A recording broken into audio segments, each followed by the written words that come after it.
Good midday, everybody. Thanks for attending the La Plata Democrats Club lunch. The goal of the club is to bring together all Democrats from the most conservative to the most progressive to celebrate our shared values, appreciate who we are, and work together to put more Democrats in office. I'd like to acknowledge our club lunch sponsor, which is Albrecht and Albrecht Law Firm. They've been supporting us for several years now. So if you need legal help, please think about Albrecht and Albrecht. So our first speakers, I'm just going to give a little overview and then we'll start talking. Our first speakers are candidates for local office. Katie Stewart for Colorado House District 59. She's running for Barbara McLaughlin's seat, who is term limited. Vivian Smotherman is running for Colorado Senate District 6 against our current conservative Senator Cleve Simpson. I'll let them introduce themselves in a minute. Our main speaker will be Kiera Hatton Sena. She's working with Cobalt Advocates to get Initiative 89, which is the right to abortion, on the November ballot. I'll put the text of the initiative in the chat so you can, it's really short, it's very simple. The procedure today is everyone is asked to stay muted except for the speakers, myself, Gwen Unger, who's helping with questions. If you want to submit a question different from any that we ask during the luncheon, please use the chat feature on Zoom. Please do not unmute yourself and speak. Send your questions to everyone in the chat window. And then Gwen will read the question and we'll go from there. So if you're having trouble with internet connectivity, you may want to disable your video. Audio only works better on slower connections. The Zoom meeting is being recorded and will be available within a day or so for viewing on our YouTube channel. Just put La Plata Democrats in the YouTube search bar.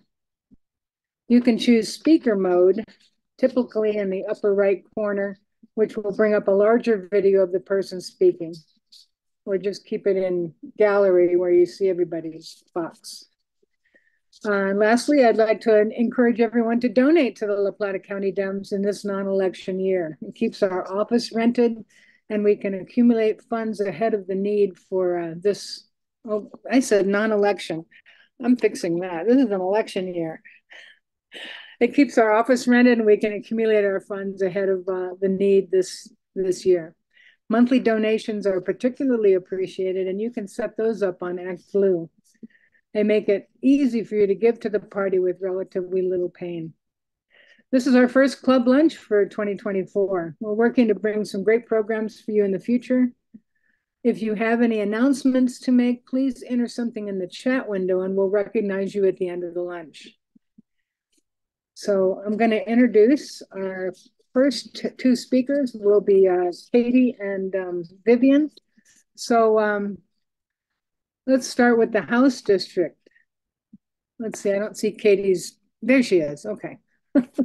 Katie Stewart's running for Colorado House District 59. Like I said, Barbara McLaughlin is term limited. And Katie, introduce yourself and let us know.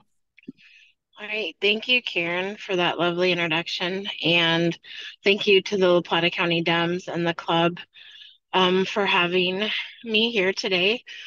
I very much appreciate it. I apologize. I'm coming to you from the car because we're in negotiations for the school district with the union association. So it was important for me to be here, though.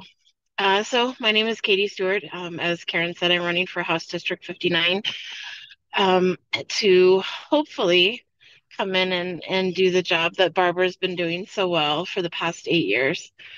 My roots are really deep in this community. I am the fourth generation to live in my family home here in Durango, La Plata County. I've been interested in politics for a number of years now, but as Anne would say, not nearly as long as her, which is fair. I currently sit on the Durango 9R School Board. I just was elected to my second term, where my focus is on negotiations and working with the unions, and as well as diversity, equity, inclusion. A large part of my platform is making sure that we have fully funded and adequately funded public education. Colorado ranks as one of the lowest states in the country for funding for public education, and that is a narrative that I'd like to change with your help. We need to do this together. Another large chunk of my platform, and probably a little bit of why I was invited here today, is because of access to reproductive health care. We've codified that in a way across the state, but that really only applies on the I-25 corridor. Reproductive health care access in Southwest Colorado is not the same as it is in Denver, Colorado Springs, or Boulder. As you know, or some of you may know, in April of 2023, Mercy stopped offering tubal ligations, which is an essential reproductive service. And honestly, um, my daughter has less access to reproductive health care than I did the day that she was born. And I advocate very hard for this type of access because it saved my life. A tubal ligation saved my life. And there's this misnomer that reproductive health care is only about abortions, but that is not true. Reproductive health care is life saving on so many fronts. So it's really important that we're able to codify that in our Constitution through ballot initiative 89. And I'm very much looking forward to what Kiera has to say about that. Other issues that I'm focused on are affordable housing, sustainability, environment, as well as water and agriculture, which are very much a lifeblood of our part of Colorado. So I don't want to take up too much time. I really appreciate you having me here. And as I think Karen dropped in the chat, it's hard to see on my phone. My campaign, yes, I very much need donations. Please do not hesitate to donate. This is a tier one race. It's competitive. We need to keep it blue to keep Colorado blue. And money is how we do that. And it's not the best and most fun part of politics, but it's absolutely how we get it done. So please donate to my campaign. And yes, my quote unquote campaign manager is on here dropping that link for Act Blue in there. And we'll have the website up and running in the next week. Would love if you join us for our big announcement on Monday, January 15th at the VFW to hear from myself, Vivian, Board of County Commissioner candidates, so on and so forth. There's a lot of great people running and everybody needs your help. So thank you again. And I look forward to hearing from all of you. Thank you so much, Katie. I can't wait to get you elected because you're going to do great in that seat. Our next speaker will be Vivian Smotherman. She's running for Colorado Senate District 6, which I just found out yesterday has way more. When Gwen Unger ran for that Senate seat, it only had, I don't know, 8 counties, and now there's 14 counties. So remember that when you think of what Vivian is up against, running in 14 counties. She's running against current conservative Senator Cleve Simpson. Vivian? Yeah, thank you for that introduction. I appreciate it. And hello, and thank you for having me here. It's nice to see everybody. As Karen said, I am Vivian Smotherman, and I am running for Senate District 6. And as she's pointed out, it now covers 14 counties. We've gone from Montrose all the way down to Cortez, over to Pagosa Springs, and up to Alamosa. So it's the largest Senate district in the state by acreage. So it's going to be a lot of travel and a lot of running around for me because that's my style. Let me introduce myself real quick by saying that I am a Navy veteran. I'm a farmer. I ran a small farm in Central Texas for about 15 years. I'm an oil field worker. I spent 20 years in the offshore oil and gas industry, working all over the planet. During that time, I also ran a few nonprofits to support farmers and other agriculture endeavors in Central Texas. And I'm a continuing education teacher. I've taught people how to weld. I've taught people how to repair their tractors. I've taught people how to buy their tractors. During my travels, I've seen a lot of the world. I have climbed the pyramids in Egypt and Mexico. I faced pirates off the coast of Somalia. I did survive the perfect storm. If anybody remembers that movie or saw it, I was in that storm. A few years back, I helped cap the BP oil spill in the Gulf of Mexico. And I think that sums up who I've been my whole life. I've just been out there traveling and seeing the world and meeting cultures. 3 years ago, I retired from the offshore oil and gas industry and was able to return to Colorado, the place where I grew up, and move back here and get back to the culture I love and the mountains I love. The only thing I love more than the sea is the mountains and the snow. So I'm thrilled to be in Durango and be able to appreciate this now. Even the snow we had this weekend was just fantastic. Uh, I give you all this because to me it's important. It's these experiences, traveling around the world, working with different cultures, working with people from all over the world, that gives me a much broader viewpoint, an ability to look at problems from a lot of different perspectives and appreciate other people's point of views with compassion and with empathy, so that when I'm looking for solutions to problem, it's much easier for me to communicate with them, to form connections and form bonds with them.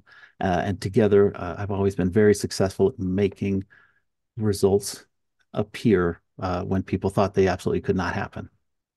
Uh, so that sums up who I am, and I'm running for Senate District 6 for a couple reasons. Primarily, when I looked over the ballot and I saw that it was an uncontested seat, I thought in today's political climate that was an unconscionable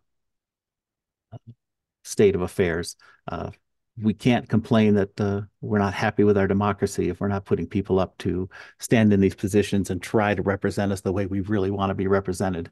So I put my name down, and now I'm experiencing the joys of what running a campaign is. It's still early days for me. I have a lot to learn and a lot to explore, but a tremendous help from the Democratic Party down here in Southwest Colorado. So I look forward to really getting this thing off the ground very soon. I'm very excited to be here today for this because, as Katie said, reproductive rights and rural health in general is a big concern of mine, and it is something I'll be looking at along, as with Katie said, with education. Education is my other big stumping point. But with healthcare and obviously with abortion, uh, the Roe v. Wade thing that we all had to suffer through a few years ago was horrible. If there's anything that was a silver lining in that, it's that it gives us in the state of Colorado the opportunity to put this bill, this Initiative 89 forward, get this added to our Constitution, and also gives us the window to get rid of the discriminatory language that prevents certain health insurance from covering this very vital procedure. So with that, hopefully we'll see you all on Martin Luther King Day on the 15th on Monday. That's going to be a heck of an event. As she said, I will be there, Katie will be there, and a lot of others will be there. At that time, I'll talk some more about the other things that concern me, but I don't want to take up too much time today. I appreciate the time you gave me, so thank you. Oh, you're welcome. Vivian, do you have a donate link yet set up? I Anyway, will. put it in the chat when you get that. I will. Thank you. Werner is asking, where do you live? And it's just outside the city limits of Durango, right? Yeah, I'm up in Hermosa. I'm just 2 or 3 miles north of the hot springs there. Cool. And he also wanted to know what your view on fossil fuels and climate change, but I don't Show know, up. maybe Come by on Monday at the Martin Luther King. I will meet you there. We're going to have a long conversation about it. I look forward to it. that's excellent. All righty. So I think your donate link is now in the chat. All right. Our main speaker today, we'll get this started, is Kiera Hatton Sena. And she's working with Cobalt advocates to get Initiative 89, the right to abortion, on the November ballot. So I put the text of the initiative in the chat at the top. You can see it's just one paragraph, and it's very simple language. She's the organizing and political director of Cobalt Advocates and has been with them since 2018 in a variety of roles, including organizer, lobbyist, and regional director before her current role, which she'll talk about. She's a proud resident of CD3, our Congressional District 3, living in Rye, Colorado, in southwest Pueblo County with her family and a pack of big dogs. So Kiera, take it away. Well, thank you for having me. It's neat to see friendly faces I haven't seen since way back when. I do have a presentation that I'm going to share. So I'm going to go ahead and share my screen. Oh, Okay, Gwen, could you I help me just out? yeah, I just made you a co-host. Cool, thank you. And off we go. So thank you again for having me. This work is incredibly important. It is my life's work and my passion. And we're just gonna hop right into it. Thanks for welcoming me again to your group. Um, we're gonna go over just a few things. I want to give you just a brief background about Colorado Reproductive Health Rights and Justice Coalition, which is the group that has created the campaign committee for Coloradans for Protecting Reproductive Freedom. We're going to talk a little bit about abortion in Colorado and our path to 2024. And then at the end of the presentation, I'll take a bunch of questions. I find that many of them get answered in like the next slide or two. So I typically wait, but I will take all the questions you need. And if you have questions at the end that I don't have time to answer, I will make sure you have my full contact information and have a follow-up email as well. So the Colorado Reproductive Health Rights and Justice Coalition is a coalition that has been together for a long time now. We are comprised of the ACLU, COBALT, my home organization, COLOR, the Colorado Organization for Latina Opportunity and Reproductive Rights, the Interfaith Alliance, New Era Colorado, Planned Parenthood of the Rocky Mountains, and Progress Now Colorado. We'll talk a little more about how this all works together as we go forward. We have a great track record as a coalition. We have repeatedly defeated abortion bans here in Colorado, the most recent of which was Proposition 115, which was a 22-week abortion ban across state and party lines. We did that by a really wide margin. We actually managed to get more votes for a no on that ballot measure than either Senator Hickenlooper or President Biden did in their general elections. So we know that abortion is actually a winning issue across party lines, and especially with Democratic and unaffiliated voters, along with many Republican women. So we know that people are with us in the state. Our elected officials seem confused. Most of our Republican elected officials seem confused. I should be very specific. Prior to Prop 115, we actually rejected 3 additional attempts on the ballot in 2008, 10, and 2014. So we keep doing this. We keep telling people that no, Colorado doesn't want to ban abortion, and keep having that conversation. Voters have made it loud and clear.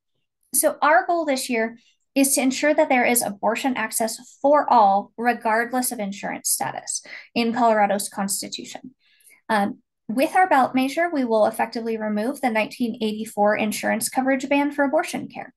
This means that firefighters, librarians, teachers, Medicaid recipients, all are going to have access now, and all state employees will now have access to abortion care under their insurance plan. Currently, private insurance plans in Colorado are required to cover abortion. And so we think that all public employees and people that are recipients of public insurance should also have those same benefits. It's just a simple fact of fairness. All told, just a little more than 1 million Coloradans have insurance plans that the government prohibits from covering abortion care. That's more than 1/6 of our state. That's a big deal. We also recognize the right to abortion in Colorado's Constitution in an effort to push back against any future efforts by politicians to restrict access to abortion. Politicians are really out of sync with Colorado voters on this. I want to be very clear. One strike of a pen by a Republican governor can overturn all the work that we've spent doing, passing the Reproductive Health Equity Act and the Safer Access to Protected Healthcare package in 2023. Our ballot measure is simple. This is intentional. We don't want to confuse or be susceptible to anybody. I'm going to read the text out loud and you have it in the chat as well. The right to abortion is hereby recognized. Government shall not deny, impede, or discriminate against the exercise of that right, including prohibiting health insurance coverage for abortion.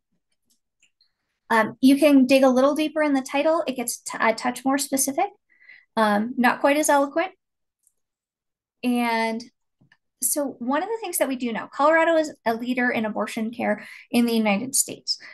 We have been a national leader. We have been at the forefront of this since 1967. We expect to continue being at the forefront of this. Post-Dobbs, we have seen record numbers of patients from Colorado coming here from other states because they are actively denied care in their home state, even under medical emergency. The Supreme Court is now about to listen to hear a case in April in which we are expecting them to overturn a law called EMTALA, which is the emergency medical need for abortion. And we expect them to stand with the state of Texas on this, which means that a woman or a person will die because they can't have an abortion for an ectopic pregnancy in Texas. That is a mandate coming down from the Texas government right now, and it is headed to the Supreme Court. This is not something we want to see, and we never, ever want to see it in Colorado. So this is why we're doing this to protect us, because the federal government will not, at least the way it sits currently. We also know that the number of patients that we have seen increase here in Colorado has dramatically increased. Interestingly, Coloradans are actually doing a great job of making sure that Coloradans' abortion rates are actually decreasing. We have amazing access to long-term contraception and all of these things that decrease the need for abortion. It doesn't eliminate it. Abortions still happen. Feel free to reach out to me after this, and I'm more than willing to tell you my own stories. And that is plural for very, very wanted pregnancies. The Cobalt Abortion Fund has seen this 45% increase in non-Colorado residents receiving funds, the most from anywhere in Texas. We also know that abortion is flat out a winning issue. It turns out Democratic voters, like no other issue on the ballot, short of marijuana, nobody can compete with marijuana. We have overwhelming support here from the voters. We do know that this is a great way to get Democratic voters, especially young Democratic voters, to the polls, and young unaffiliated voters that are with us on this issue tend to be straight ticket Democratic voters. They just don't want to align. We also have critical congressional races in play all across the state. Those of us living in CD3 know all about this way too well, having dealt with Lauren Boebert for the last many years. We do have a couple just results I want to talk to you about. In 2022, a midterm election, not a general, 89% of Cobalt members voted. That is extremely high. Most membership rates is more in the 50% for political organizations. We far exceed that. We had great statewide turnout, and 90% of our voters are straight ticket Democratic voters for candidates. So we know turning out people to vote for abortion very frequently also results in turning out and Democratic wins. We saw that in a wide sweep in 2022. This is just a brief glimpse at the highest population counties in the state. We talk about these No on 115 results a lot because they're really important. No on 115 was going to be, we actually were more worried about it than anything we've ever seen in the history of Colorado because it was a 22-week abortion ban. And people don't understand why you might have an abortion after 22 weeks unless they've been there or know someone. Very frequently, these are medical procedures. So we knew this was going to be a tough hill to climb. All but 2 of the highest population counties voted against the ballot measure, which is the correct vote on that in that direction. There's a couple of our large population counties, El Paso County and Weld County, which we have been investing in since No on 115 by hiring organizers in those regions, helping to narrow these margins. But we know that Colorado voters are with us actually in each and every one of our congressional districts. We have wonderful polling that says that rural women are actually strongly with us, but they can be persuaded against our issue. So it's really important that we hold that particular group of people as we head to the polls. Just a brief path of where we're headed. We began signature collection. It was a surprise. It was actually a little early. We went through the title board so swiftly and so adequately that we didn't get challenged. And we ended up with petitions in hand, petitions able to print as of October 24th. We started in the organizational process of getting that happening through the early part of November and kicked off our petition drive immediately following Thanksgiving. Since then, in 2023 alone, we trained over 200 volunteers. I think we're hedging on 300 total through the start of this year. I estimate to get the volunteer portion of signature collection done, we need a minimum of 600 volunteers. So we're right about halfway there. But something to be very aware of is signature collection through a paid firm is extraordinarily expensive. The firm we're working with was willing to sign a contract with us that if we can deliver excess signatures over what we committed to do, that they will end their contract early. That saves us $13 a signature. So as we talk about signature collection, that is an extremely valuable way you can help this campaign if you do not have excess funds. And if you do have excess funds, we'd love for you to share those too, but your time and treasure are both really important to us. As we are headed here now in January, we are deep in signature collection.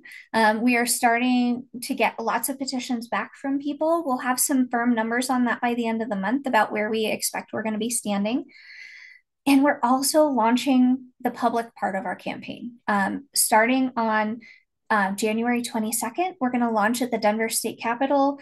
We have launches going all over the state.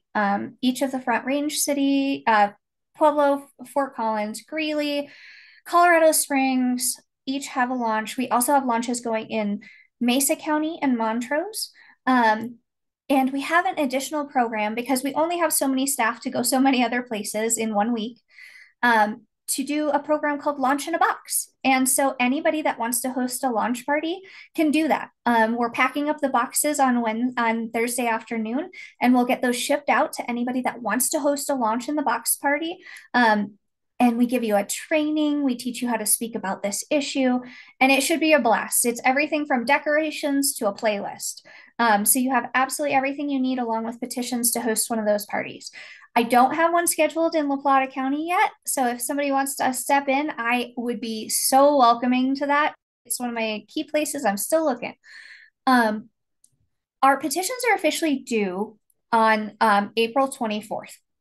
However, our goal is to wrap that up by the end of March, because then we can move on to the persuasion part of this campaign. That part is incredibly important. We do know that there are lots of people persuadable. We are currently well into the positives, but winning a yes campaign is much harder than winning a no campaign. So we will more likely lose people than gain them, and we need to hold each and every person we have. And if we hold all those people, we will win this. So we still have, and we have a decent margin of error there, but the more the better. To do this, we are, once we are on the ballot, we're going to head all into a bunch of things. We're going to be going live on social, TV, all of that work. And then you all know this really well. Get out the vote work. Fall of 2024, this is going to be about getting ballots in from people that we know are likely with us and people that have committed to being with us. We will have very large lists of names in each and every one of our counties. And the more help we can getting you to get them in, the better. Signature collection is a big lift. Many of you have done this. I know several of you volunteered on HH. What I will say is our ballot measure is so easy. It's so simple. It's not confusing, and it doesn't confuse voters. People are either with us or they're not, and that's a simple thing to do. We do need to collect approximately 185,000 signatures. This is higher than the standard 25% goal often set by petition circulators, because we want to make sure that our petitions are accepted the first go around, no matter what. So that we don't end up getting any kicked back. We don't have to cure anything, and nothing needs to change. Once they're in, and we can move on with the campaign. We also have to get 2% of the total registered electors in each of the 35 Senate districts. Senate District 6 is a huge target for me. Up until recently, Cleve Simpson actually was my representative here in Rye. It was a huge swath across the San Luis Valley, and now it's actually been moved west. So redistricting, granted, I greatly appreciate got rid of a senator I wasn't loving working with. So good job, Vivian, for running. That's going to be a tough district for us to collect all 2% of those signatures in. So the more help that we get, the better.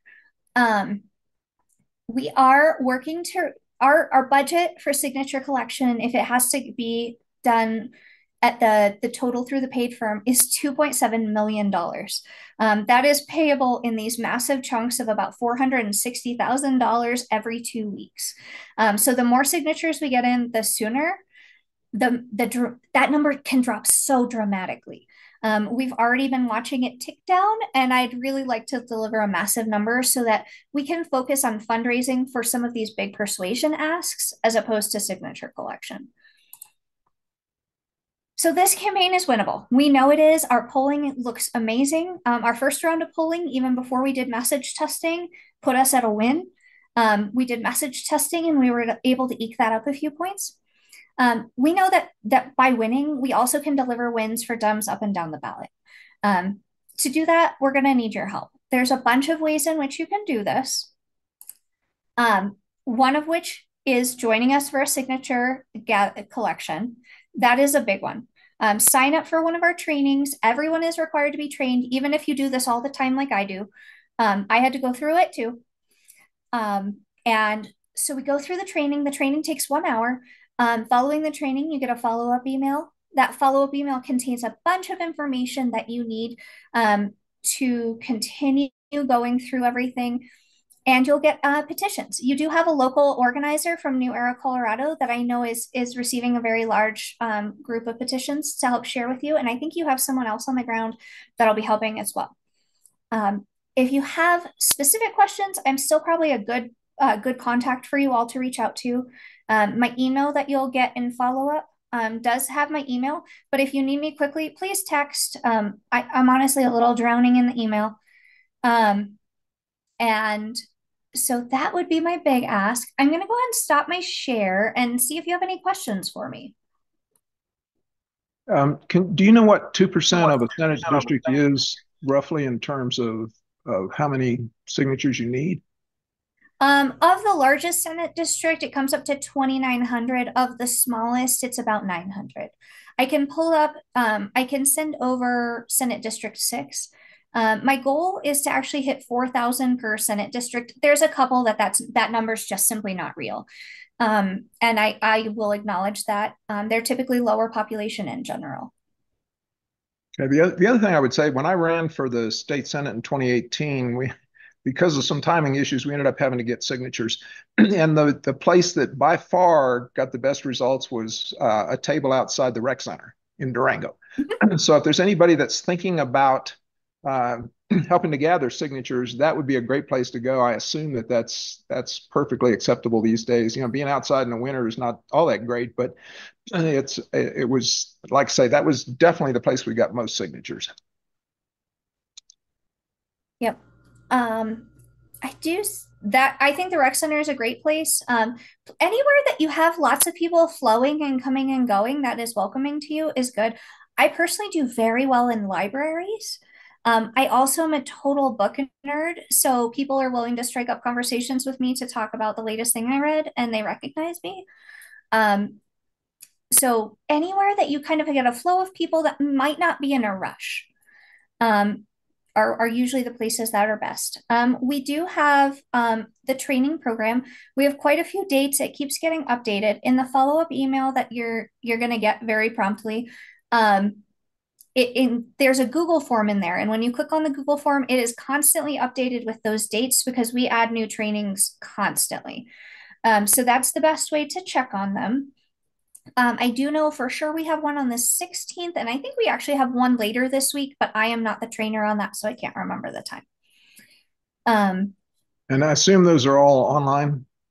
They are all online. If you want to do an in-person training, you do have a local New Era organizer we could work with to get them to do an in-person training. I also have some travel availability, but it's as we get to February, and I'd love to get people trained before that. Yeah, we also had an announcement that Deb Nielsen put in to the chat. She says, I have an album for sale which benefits reproductive rights organizations, National Abortion Federation, Elevated Access. It's called the Red Album. And my choir, Crow Women, is on the album. You can get the CD or USB bracelet with the digital album in both MP3 and WAV formats from me and there's a link in there. So again, when we send out the link to this recording, we'll also include the chat so that you'll get the the links that are in there for different things.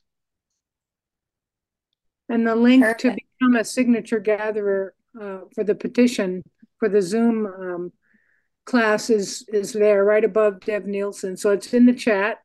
You can click on that and add it to your, your tabs right now. Great. And we do have train the trainer programs. Those are all going to be highlighted on that same Google form. They'll be called out specifically if they're train the trainer. The more trainers we have, the better. If you want to be a Zoom trainer for signature training, one of my very favorite volunteers has taken some of that on and is really helpful. So if you want to do those, we have plenty of time and people that want to get trained. Are you doing this presentation for any of the other county parties in, well, particularly in SD6? I mean, Montezuma County or Archuleta? I haven't specifically been invited yet. I am doing about one of these for a Democratic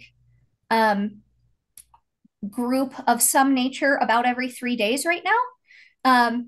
Sometimes a little more frequently than that. There's lots of them. And I'm going to share my phone number in the chat too. That is the quickest way to get a hold of me, just simply because I'm doing so many of these Zoom meetings that keeping up on the email front is a little rough.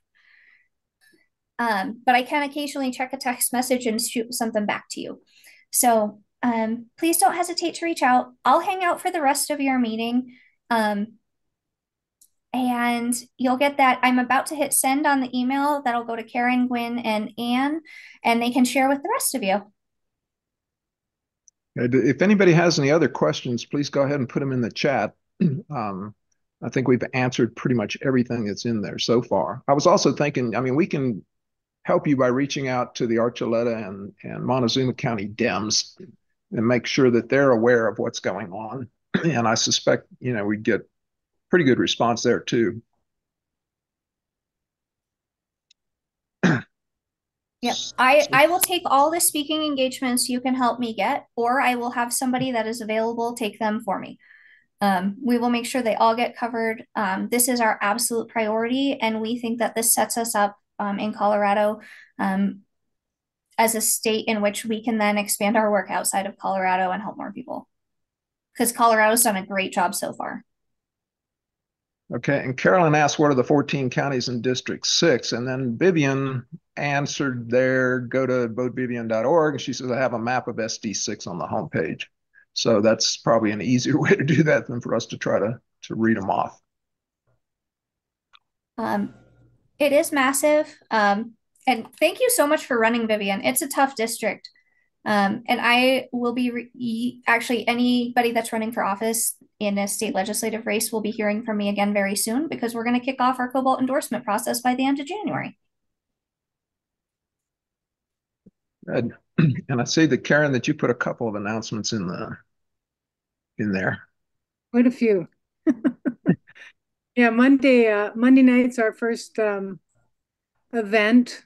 It is a potluck at the Durango VFW. It's called our Soup and Soul event every year that we celebrate Martin Luther King Jr.'s birthday, because that's what that day is. And local candidates are coming to announce their runs that night and answer questions and meet and greet. So invite all your friends, and your tickets, or you can be at the door, but you can get them ahead of time at laplatadem's.org/events, where everything is. And then I put a Zoom event in on January 19th in the morning. It is a great thing, and it's coming from the UK. So it's a really global effort to learn leadership through a real campaign example. And then the next morning, Saturday, January 20th, Kirby is right here. Say hi. He's having a neighborhood organizing presentation. And this is great to get involved with the local Dems neighborhood organizing group, which it's kind of a different way of looking things. Instead of precinct organizing, he's reaching out to people in their neighborhoods to say, get your friends together, have have a talk and what do we have in common? What can we all work on? And that's really taking shape here in La Plata. So you can text Kirby at the number in the chat. And then the next club will be about our Judicial District 6 district attorney candidates. Sean Murray and Jason Ely will both be there. And then on February 8th, the Vallecino Room at Fort Lewis, we're going to have a great film, Common Ground. If anyone wants to know about regenerative agriculture, which is the direction we should all be going into in the future. Let's see. So that's it for my all announcements. If anybody else has anything, put it in the chat. And I'd like to ask Carolyn for a minute. Carolyn, well, first of all, let me thank Kiera for this great presentation. And Kiera, will you be attaching the slides? I sure can. Okay. Yeah, Kirby was asking if we could have the slides so that we can get them distributed. I'm also involved in Indivisible, which has a big, in fact, Carolyn, Deb, and me, and Laura are all on the call. We're all with Indivisible Durango. So are you reaching out, Kiera, to Indivisible groups throughout Colorado? So I am not handling the majority of some of the outreach. I am the one on the talking trail, but if you have someone you want to introduce me to, please do. Any groups that you want to send my way, you'll all have my email, you'll all have my phone number. I want to make, we will go where we need to be. And with help from you all, that gets so much easier. Cobalt actually, while we have a growing staff on my organizing team, there's 7 total of us. And so it's a big state for just 7 people. Yeah. And, it might be better to get with Indivisible Colorado, the umbrella for this state. And then you don't have to be in person. You can be on a Zoom call and you can get so many people involved that way. So thank you. I think I have contact info, but I might reach out if I do not. It's been a bit since I've been involved with Indivisible, just because of work capacity. Okay. Yeah, Deb Myers also asked, do you have a flyer we can print and then hand out to different people? We don't have a great flyer right now. We do have some signage that'll come with the launch in the box. And I'll send you basically what I have right now. Admittedly, we actually didn't think we were going to get approved from the title board and be out of court until January. And so launching several months early has us, it's changed the trajectory of how we have to run a campaign. Yeah. I've never not been challenged in court by the title board by opposition in a title board hearing before. This is a first. Kiera, I'm going to jump in here because I am Debbie Myers with Indivisible Durango, and our little coordinating council is going to be meeting after this. We'll figure out when we can meet. But we have just in our area like 850 or 900 people on our email list in our membership. So this is I will reiterate what Karen just said. You need to be involved with Indivisible Colorado, and then different areas will have more active groups. We have at least a somewhat active group, and I think once we send out a call to action and people who want to get petitions or sign petitions will be able to do that. The other thing that I'm hoping we'll look at is, we often put together rallies, marches, etc. We also need to have a general meeting, which COVID kind of kiboshed all of that. We were meeting regularly for a long time, and so I'm thinking that maybe one of our general meetings, Karen and Carolyn and Laura, whoever else is on here, that we could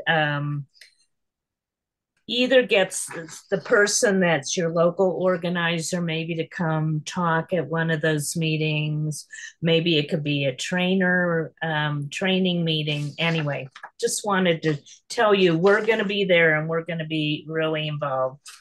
And this is a great area. I know we'll probably get enough signatures in our area to cover our whole Senate district that we need. So, okay, I think that's it likely. Thank you so much for that. And I'll make sure and do some follow-up. I really appreciate the additional leads. It helps us narrow it down on this very quick timeline. Okay. I don't see any other questions, Karen. Go ahead. I think Carolyn was going to say something. Oh, Carolyn's going to say something about a book recommendation. Oh, okay. But first, I'd like to piggyback on this recent conversation and ask if San Juan County, which has Silverton in it, if that's in the Senate District 6. It's a very small county. It might be challenging to get signatures, but a lot of us know people here in Durango. A lot of us know people in Silverton. So we could possibly assist with, that very rural county. And thank you, Mr. Unger, for referring to the one announcement I wanted to make is, and I'll grab the book here, Oath and Honor by Liz Cheney. Let me grab it really quick. While she's doing that, can I ask a real quick question? I'm sorry, Carolyn. Okay. I'm interrupting you. I was trying to do it quick. We had a question. We had a Zoom meeting with Colin last week, and we had a question about the petition drive. So, like, if you go to, I know you're talking about big groups, but if people go neighborhood, who organizes that? Do we need to organize that in our community, or does our local, the New Era person you said who's our organizer, does she do that? That is a little bit up for grabs at the moment. I'm not sure how much capacity the New Era organizer has because New Era also covers a bunch of other issues. However, if people are willing to actively organize and recruit for an event, I am more than willing to provide them walk lists so that they have names and contact information. Great. We can definitely cover that type of stuff. Thank you. Mm-hmm. Carolyn, I'm so sorry. No worries, Deb. No worries. We work as a team. So anyway, it helped me to clarify, and I don't get any profit from selling this book, but I think it's a really good book, Liz Cheney, Oath and Honor. And she writes so clearly, and one of the most important things she does is she names names of who, this is like the inside story. This is a Republican woman telling us what is happening inside the Republican Party. And she names names like Kevin McCarthy, and I'm really glad he's not speaker anymore, and Mike Johnson. So I would suggest this as reading for all of us as we get ready to canvass and walk the streets and be, especially like Lauren Boebert is no longer in our district. I'm thinking of writing a letter to the editor of CD4, the newspaper in CD4. She names names. Lauren Boebert was actively involved with the insurrection, and she states it in this book, and I know her facts are carefully researched. So I think those are going to be important talking points for us as we approach November 2024. Thank you. That's all I wanted to say. Okay, I don't see anything else, Karen, at this point. You're muted. I put the map for ST6. I'm amazed it pasted it. Anyway, so the map from Vivian's, and I had to put the www in there, Vivian. Votevivian.org didn't come up on my computer, which is an iMac, which doesn't, So I think the number 1 in there, that's San Juan County. There's a little 1. And then I also, right above the map, I put in the link again, so you can become a signature gatherer. And all of us I mean, a lot of us on the call here have already taken this training and have already done petitions. It's pretty easy. So if you see our names, reach out and get some friends to go out with you. Doesn't matter where you are in front of a market. If it's a public place, you can be there. So all downtown, you can be down. That's, public, and you can ask people to sign.